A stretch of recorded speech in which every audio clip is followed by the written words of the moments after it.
요한계시록 19장.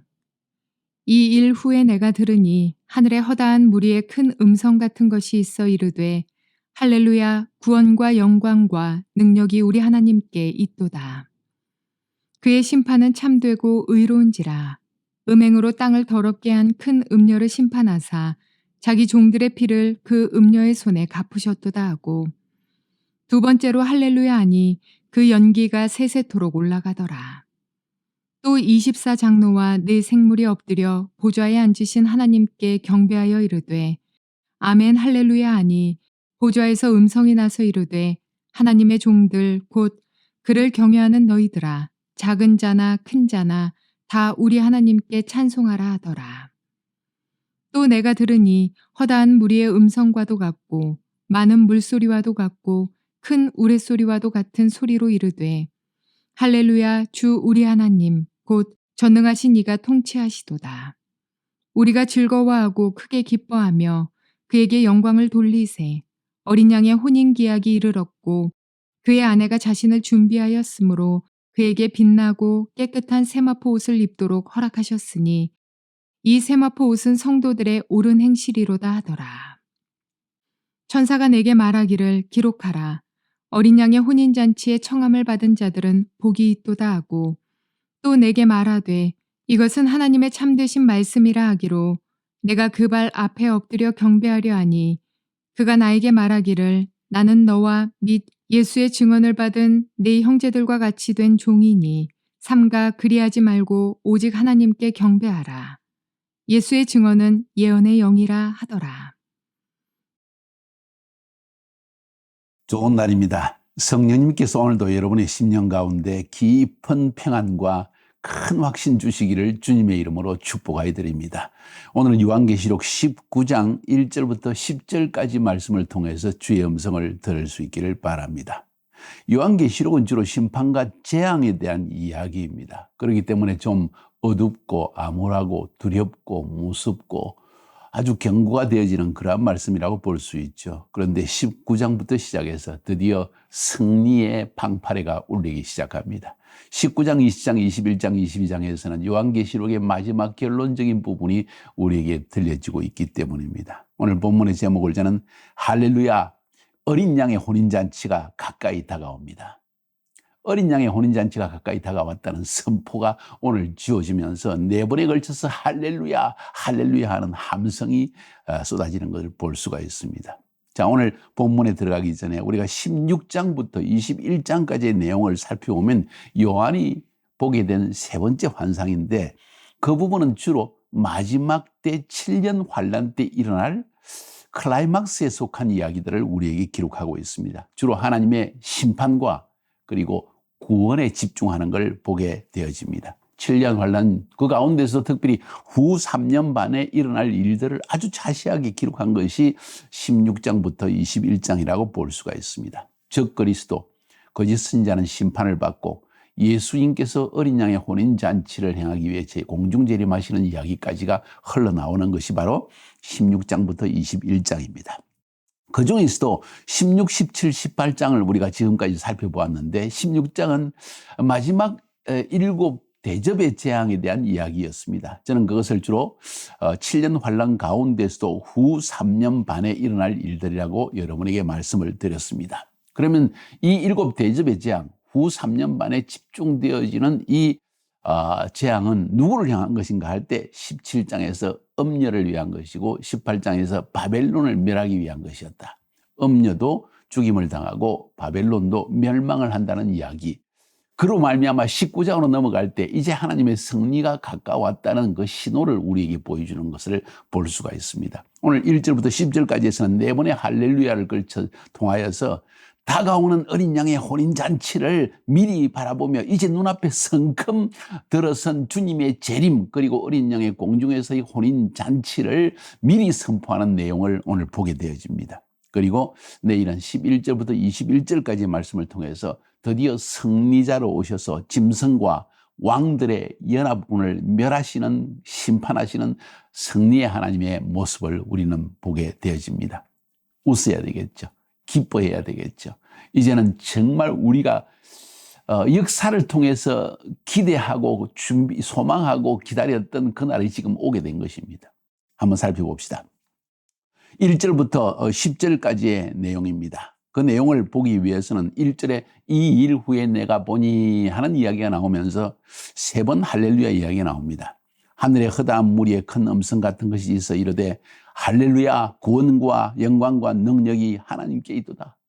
구원과 영광과 능력이 오직 하나님께 있도다.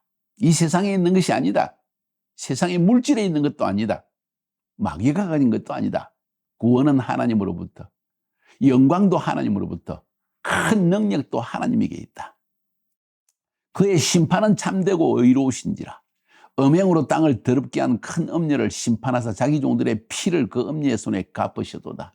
심판하시는 하나님을 찬양하고 있습니다. 그렇게 보좌 앞에서 하나님은 언제까지 우리의 모든 당하는 고난과 어려움을 신원하여 주지 않겠습니까? 언제까지 하나님의 의로운 심판을 미루시겠습니까? 했던 그 심판 드디어 행하여졌다는 것입니다. 하나님의 심판이 행하진 의로운 심판이 주어져서 하나님의 공의가 실현된 것을 인한 할렐루야의 외침이라는 것입니다. 할렐루야, 하나님을 찬양하라. 드디어 하나님의 의로우신 하나님이 보좌에서 일어나셨다 하는 이야기지요. 두 번째로 할렐루야, 그러니까 그 할렐루야 너무 기뻐서 또 한 번 할렐루야 외쳤다는 이야기예요. 할렐루야 하니 그 연기가 세세토로 올라가더라. 또 24장로와 네 생물이 엎드려 보좌에 앉으신 하나님께 경배하여 이르되 아멘 할렐루야 하니, 그러니까 이 할렐루야 소리에 온 물소리와 같이 큰 허다한 큰 음성의 소리를 듣고 오늘 보좌에 있는 24장로와 네 생물도 하나님께 아멘 할렐루야, 그렇습니다 할렐루야, 하나님을 경배합시다, 심판하시는 하나님을 찬양합시다 하고 외쳤다는 이야기예요. 보좌에서 음성이 나서 이르시되 하나님의 종들 곧 그를 경외하는 너희들아, 작은 자나 큰 자나 다 우리 하나님께 찬송하라. 왜냐하면 드디어 너희들이 기대하였던 의로운 하나님의 심판이 주어졌고 너희에게 승리의 날이 가까웠기 때문이다. 찬송하라 하고 외칩니다. 그것이 첫 번째 부분입니다. 그래서 이 일 후에 내가 들으니 하고 1절에 말한 것입니다. 6절에 또 내가 들으니 하고 이야기가 나옵니다. 여기서는 쭉 할렐루야와 함께 또 다른 것을 찬양하는 이야기가 나옵니다. 뭐 다른 것은 아니죠. 허다한 무리의 음성과 같고 많은 물소리와 같고 큰 우레소리와 같은 소리로 이르되 할렐루야, 우리 하나님 곧 전능하신 이가 통치하시도다. 드디어 하나님이 의로운 하나님의 공의로서 심판하시는, 통치하시는 때가 가까웠다. 심판하시고 나서 이제는 하나님의 완전한 통치가 뜻이 하늘에서 이루어진 것 같이 땅에서도 이루어지이다. 뜻이 하늘에서 이루어진 것 같이 땅에서도 이루어지다. 하늘에 계신 우리 아버지, 이름이 거룩히 여김을 받으시오며 뜻이 하늘에서 이루어지시며 뜻이 하늘에서 이루어진 것 같이 땅에서도 이루어지이다. 땅에서 하나님의 통치가 시작되는 것을 지금 바라보며 할렐루야하고 외치고 있는 것입니다. 심판이 주어지고 난 다음에 하나님의 통치는 우리에게 주어진다는 것이죠. 우리가 즐거워하고 크게 기뻐하며 그에게 영광을 돌리세. 어린 양의 혼인 기약이 이르렀고 그의 아내가 자신을 준비하였으므로 그에게 빛나고 깨끗한 세마포 옷을 입도록 허락하셨으니 이 세마포 옷은 성도들의 오는 행실이로다. 지금 하나님의 어린 양의 장치가 이제 시작되어진다. 다시 말해서 의로운 통치, 그것은 바로 하나님 주님이 공중에 재림하시고 어린 양의 혼인잔치, 이제 믿는 성도들이 휴가해서 공중에 올라와서 이제 거기에서 하나님의 어린 양의 혼인잔치가 이루어지고 땅에서는 하나님의 마지막 심판이 주어지고 그 이후에 하나님의 영원한 통치가, 의로운 통치가, 눈물 없고 근심 없는 새 하늘 새 땅이 시작되기 때문에 이런 할렐루야의 외침이 있다는 것입니다. 심판하신 하나님, 의로우신 하나님이 인해서 할렐루야 외쳤지만 두 번째 또 내가 들으니 6절에서 말하면서 하는 이 이야기는 왜 할렐루야하고 외쳤느냐? 드디어 우리가 그렇게 주기도문으로 기도했던 뜻이 하늘에서 이루어진 것이 땅에서도 이루어지다. 이제 땅에서 이루어지는 하나님의 의로운 통치가 시작되는 것을 기뻐하라는 이야기지요. 성도의 기쁨, 소망은 분명해야 됩니다. 성도의 기대는 우리가 바라고 소망하는 것은 분명해야 됩니다. 무엇을 바라고 소망합니까? 이 땅에서 잘 되고 이 땅에서 축복받고 그것이 우리가 기대하고 소망하는 것입니까? 아니요. 이 땅은 악하기 때문에 이 세상의 임금이 우리를 다스리고 있기 때문에 그 악한 영들을, 이 악한 마귀의 모든 괴계를 하나님이 심판하시고 하나님의 공의로운 나라가 이루어지는 것을 소망하는 것이 우리의 진정한 바람이요 소망 아니겠습니까? 그러면 그것이 마지막 우리의 소망일까요? 아니요. 그것을 넘어서 이 의로운 통치로 말미암아 하나님과 우리가 연합되어지는 것, 영원한 하나님의 통치가, 의로운 통치가 드디어 시작되어지는 것, 악을 심판하시고 의로운 통치가 시작되는 것, 이것이 우리가 진정으로 바라고 소원하는 것이 되어야 된다는 이야기를 오늘 본문은 하고 있는 것입니다. 할렐루야. 여러분, 여러분이 진짜 기대하는 것이 무엇입니까?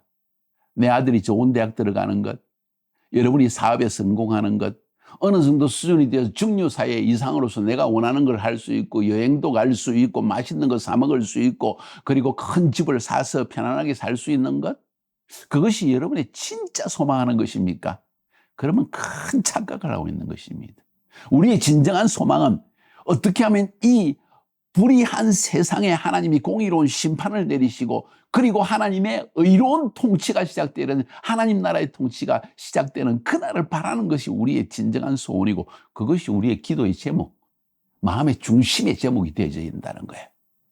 가만히 생각해 보시죠. 사랑하는 우리 청년 여러분들도 한번 들어보세요. 지금 여러분이 추구하는 것이 무엇입니까? 결혼해서 행복하게 아름답게 알콩달콩 살아가는 것? 어느 정도 직장이 정해지고, 그리고 어느 정도 이 수입이 있어서 이제 조금 더 염려함이 없이 먹고 사는 거 걱정하지 않고, 내 집도 조그만 아파트지만 마련하고, 또 시간 되면 여유를 가지고 1년에 휴가를 내어서 동남아시아도, 미국도, 그리고 아프리카도, 남미도 한번 가보는 것? 그것이 여러분의 소망입니까? 진정한 소망입니까? 그 이후에는요, 육체는 썩어져 없어지는 그것을 위해서 그렇게도 추구하며 소망하며 살아가고 있습니까? 아니요. 성경은 우리의 이야기에 우리가 진정으로 소망하는 것은 이 세상은 악하다는 것을 아는 인식에서 시작되어집니다. 그렇다면 하나님 속히 임하셔서 의로운 통치로 의로운 심판을 행하소서. 그리고 하나님의 의로운 통치, 하나님의 의로운 통치가 이 땅에 시작되도록, 이 땅에 이제 더 이상 악이 없도록, 눈물도 근심고 사망도 없도록, 다툼도 없도록, 마음의 스트레스도 없도록 하나님의 의로운 통치의 날을 속히 오게 하옵소서. 그게 주기도문의 핵심적인 첫 번째 가장 중요한 기도 제목 아니겠습니까? 사랑하는 여러분, 이것이 우리의 성도들의 기도하는 기도의 중심 내용이 되어야 되지 않겠습니까? 여러분의 기도의 내용을 가만히 살펴보세요. 우리가 기도할 때도 중언부언하는 이유, 혹은 우리의 기도가 자꾸 세상적인 걸 구하는 이유, 아직도 우리의 소망하는 것이 분명하지 않기 때문이라는 것을 보여주는 단적인 증거 아닙니까? 하나님 속히 임하소서. 이 세상에 있는 모든 좋은 것을 다 지닌다 할지라도 하나님의 의로운 통치보다 좋은 것은 없습니다. 주님 속히 임하소서. 그리고 어린 양의 혼인 잔치가 이루어지기를 열망하는 것이 우리 성도들의 기대가 아니겠습니까? 여기서 오늘 본문의 내용을 보면 어린 양의 혼인 기약이 이르렀다고 이야기했습니다. 언제 이르게 될까요? 언제 어린 양의 혼인 기약이 이르게 될까요? 여기 보니까 오늘 본문에 의하면은, 잘 들으세요. 아마도 이 엄녀가 죽기 전에는, 그리고 바벨론이 멸망하기 직전까지는 아직 휴무도 일어나지 않고 어린 양의 혼인 기약이 어린 양의 혼인 잔치가 일어나지 않는 것처럼 보여집니다. 오늘 본문을 통해서 살펴보면, 제가 이렇게 강조하는 이유는 이 본문의 내용이 시간 순서로 적혀진 것인가, 아니면은 이것이 그냥 한 컷 장면을 따로따로 본 것을 앞뒤 섞어서 이야기한 것인가, 그건 분명하지 않습니다. 요한계시록은 종종 내가 보니 내가 들으니 하면서 서로 다른 내용들을 앞뒤로 이렇게 적은 걸 볼 수가 있습니다. 다만 여기에는 할렐루야에 집중하는 거예요. 왜 할렐루야? 의로운 심판이 주어졌기 때문에. 또 왜 할렐루야? 이제 하나님의 어린 양의 혼인잔치 기약이 가까웠기 때문에. 그러나 이 본문 내용을 살펴보면 분명히 엄녀, 곧 세계 종교 지도자, 이가 죽임을 당하고 그 다음에 큰 성 바벨론이 멸망당하고 난 뒤에 어린 양의 혼인잔치가 그 뒤에 있다는 것을 우리가 암시적으로 볼 수 있습니다.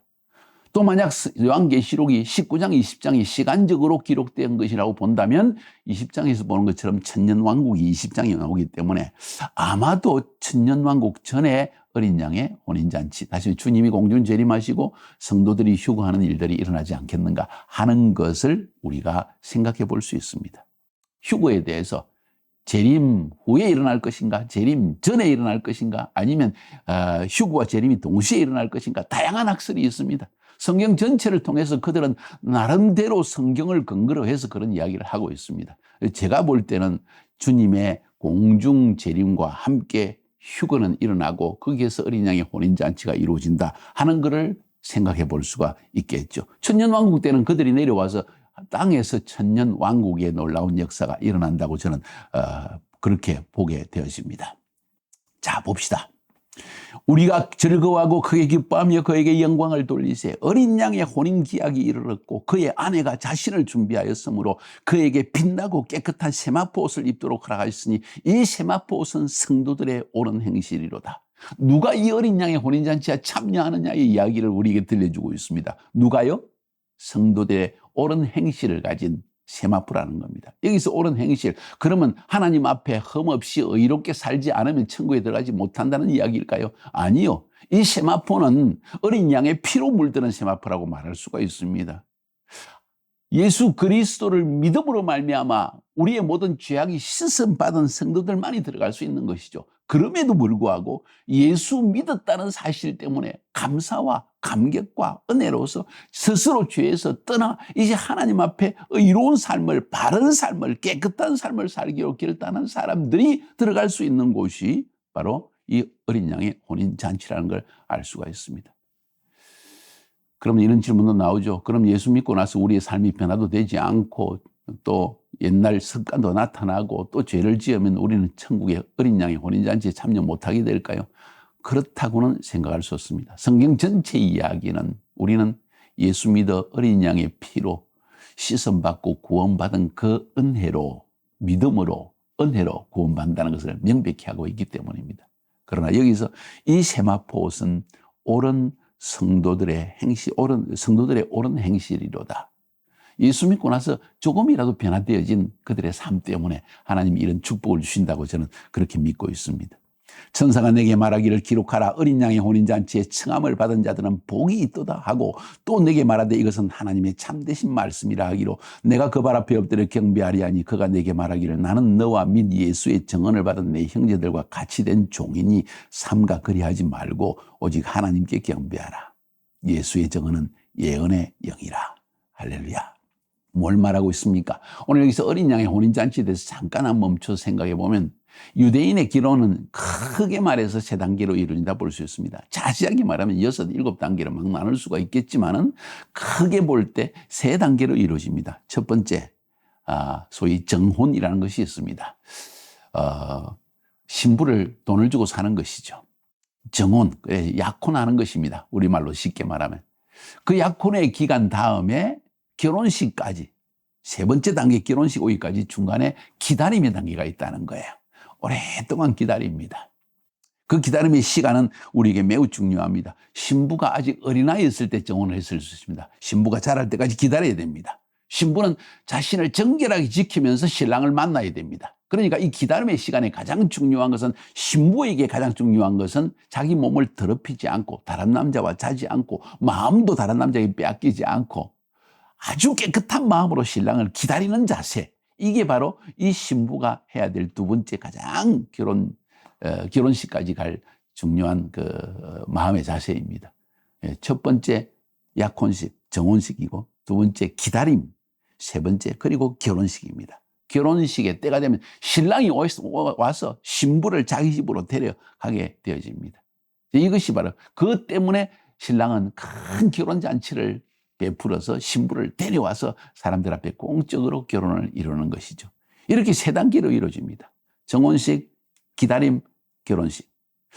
우리의 구원도 이와 같은 단계라는 거예요. 첫 번째 정혼식은 뭡니까? 성령으로 우리를 부르셔서 너는 내 것이다 하고 칭하시는 그 단계가 바로 이 정혼식의 단계입니다.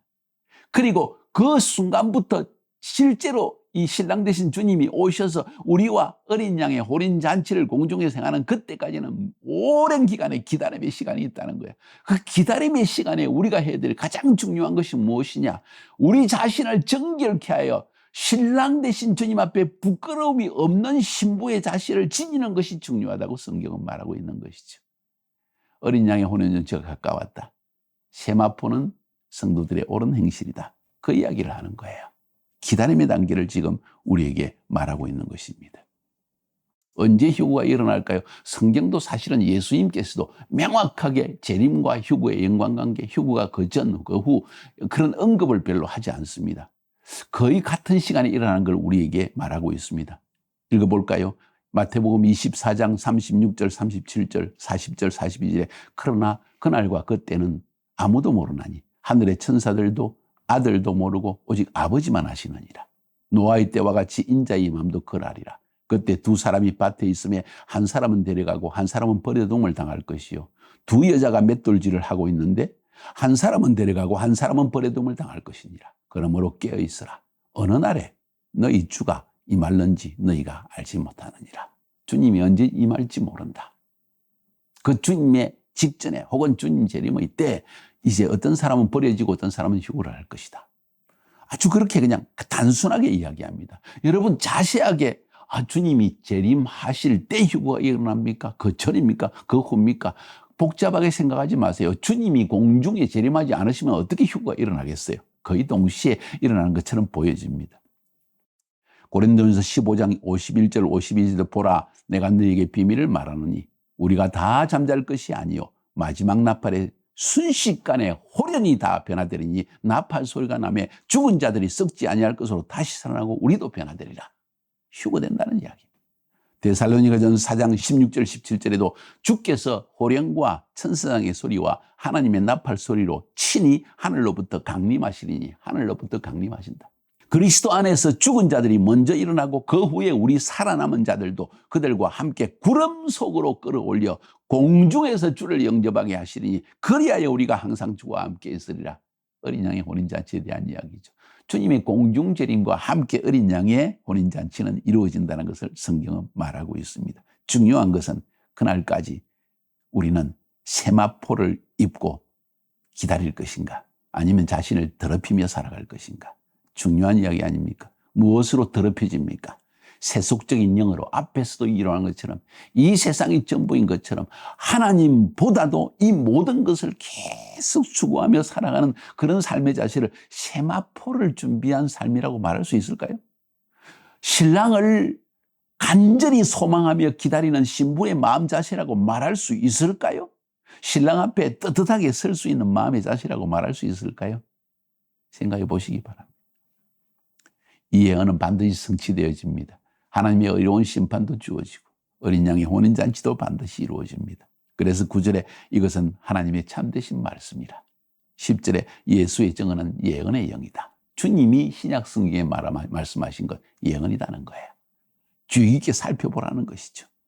우리의 참 경배의 대상은 천사도 아니고 이 세상도 아니고 물질도 아니고 내 남편도 아니고 내 아내도 아니고 오직 하나님 그에게만 경배하라. 그가 의로운 심판자시요 세상의 통치자로 오실 분이기 때문이다. 승리하시기를 주님의 이름으로 축복합니다.